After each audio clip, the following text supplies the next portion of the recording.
Glory be. Finally, some March saneness instead of madness. And I have been campaigning for this, Patrick, for 10 years. But this is only a start because the college line is still 3 feet shorter than the man-sized NBA three-point shot. So now it's only approaching puberty. That's all I'll give you. Well, I'll tell you what. You know what I don't understand? I think they made a good move moving it back. But here's what I don't get. Why not? They moved it to 26. Why not move it to 29, which is the international line? I mean, you see what's happening in Olympic basketball. We're getting beat up all around. Why not get our young players set? See, I'm always thinking about the global picture here, Skip. I do like that, and I'm thinking about why not move it to 29? Makes perfect sense. I guess the people at the NCAA, they just continue to think, you know, run the world. We can do anything we want, so let's just move it back. No. Move it back a little further. Get these players ready. Look, how many players from the NCAA make it into the NBA?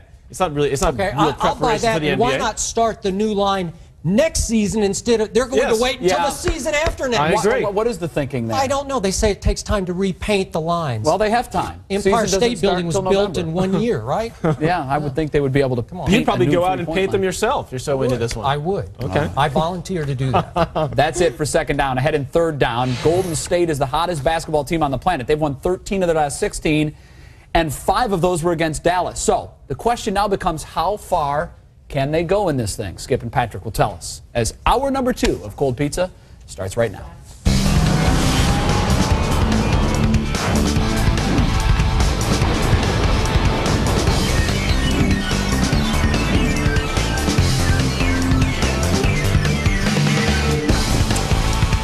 Beautiful, beautiful shot of the streets here in the heart of Manhattan.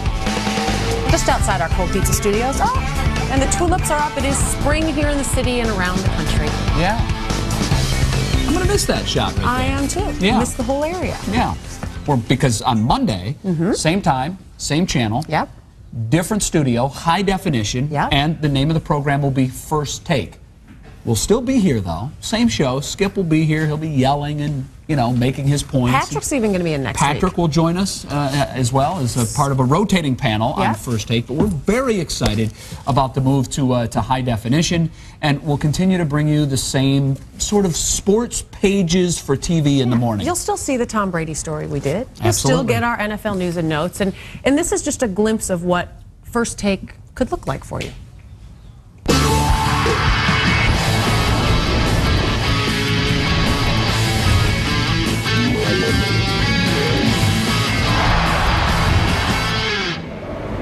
So that's the animation. Yeah, that's a little something I whipped up. Animation. I whipped that up on my own computer. Yeah, it took me about 20 minutes, and I think it looks pretty good. Well, when you see that on Monday, you will know that is us. It is Cold Pizza changing names, so please be sure to join us there. It'll be the same show you've grown to love and appreciate every morning. Absolutely. In the meantime, we still have an hour left of Cold Pizza in New York. We What do. will we see on top of this pizza? Coming up in the second hour, one of the toppings, it's the stuff great fights are made of. One man was trained by the other man's father. So how will the family soap opera dynamic play out? We're going to tell you straight ahead. But before we do that, Barry Bonds is getting to number 755 quicker than a lot of people expected. And this weekend, everyone in the country will be able to watch the San Francisco Slugger as he moves closer to Hank Aaron. Our resident couch potato will tell us how we can watch Barry. Jay, right now we get to check some of the latest sports headlines for you. Pete Sampras beat Peter Korda 6-1, 6-2 in the opening round of the Champions Cup Thursday. It was the 14-time Grand Slam winner's first tournament in nearly 5 years. Sampras hadn't played in a competitive match since beating Andre Agassi in the 2002 U.S. Open final. Sampras, now 35, didn't touch a racket for nearly 3 years before picking up the sport again last summer to get in better shape. The son of famed NFL Films announcer John Facenda can seek damages for the use of his father's voice on a program about a John Madden video game. Facenda, in a written agreement signed before his 1984 death, gave the NFL full use of his announcing work except when it came to any product endorsement. This according to the order of a federal judge on Thursday. John Facenda Jr. filed suit after hearing snippets of his father's work on an NFL Network program about the making of the 2006 Madden video game. Dana, the chief executive of the MGM Mirage, said the NBA All-Star Game potentially hurt its earnings and soured the company on a franchise coming to Las Vegas. Terry Lanny made the comment after the company, which owns most casinos of any operator on the Las Vegas Strip, reported first quarter earnings that fell below analyst forecasts. The company said the earnings shortfall was partially due to the rowdy crowd that surrounded the NBA All-Star Game in February, which fell on the same weekend as Chinese New Year, a crucial period for bringing high rollers from Asia. WFAN Radio in New York is still searching for a morning host to replace Don Imus, who was bounced after his remarks about the Rutgers women's basketball team. The latest hot rumor, Bob Costas. New York Newsday reports the station is interested, though also says that people who know Costas say he would not agree to work mornings full-time. The Warriors stun the Mavs. The Jazz extend the Rockets to 7 games. Just another night in the NBA playoffs in the Western Conference. Here to break it all down for us, Phoenix Suns guard and 13-year NBA vet Jalen Rose. Jalen, let's start with the Mavs. Why do you think Dirk and the Mavs looked so flat in the second half last night?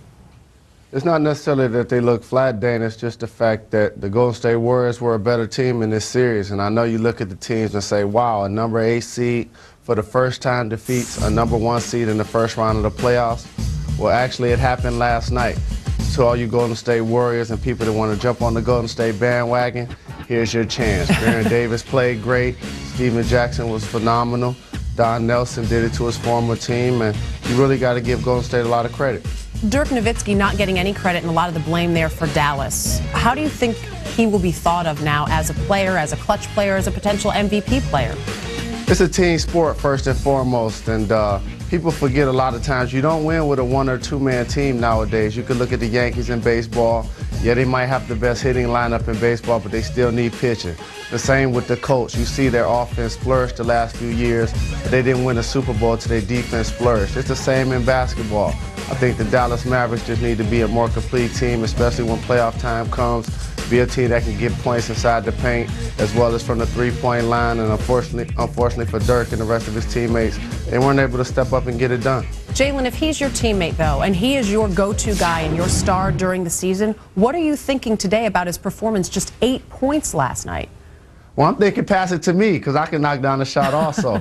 but in all seriousness, I think that it's just an unfortunate situation for Dirk because it's kind of like he's damned if he does and he's damned if he doesn't. If he doesn't make those 2 3-point shots at the end of Game 5, we're not talking about a Game 6 because we're already piling on the dirt and talking about why he wasn't a viable MVP candidate, which he was for the regular season.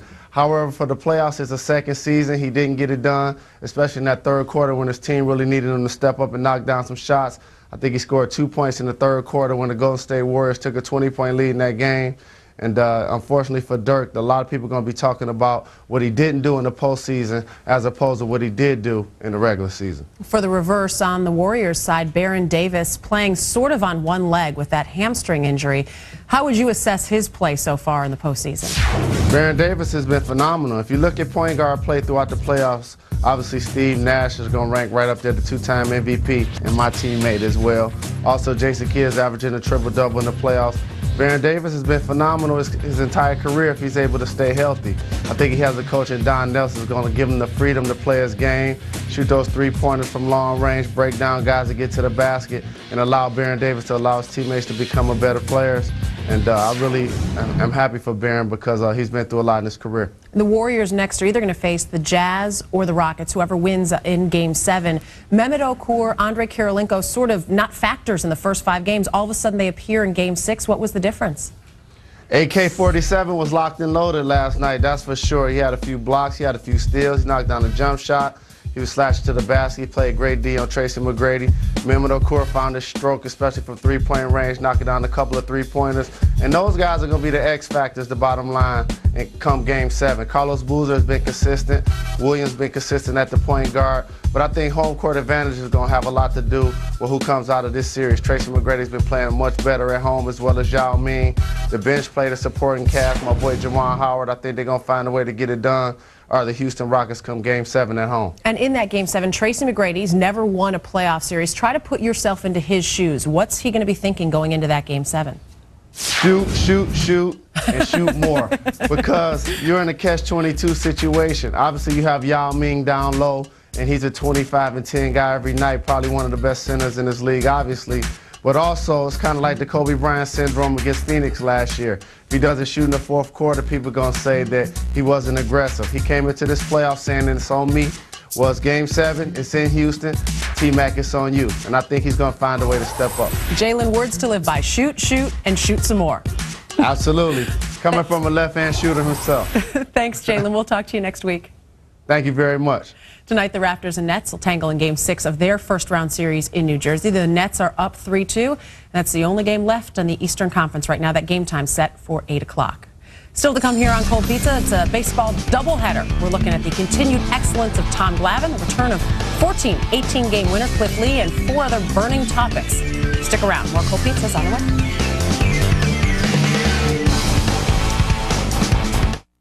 Hey, Jimmy, need a little help? Sure. You know what else would be good? Cobalt tools are so comfortable. Let me use that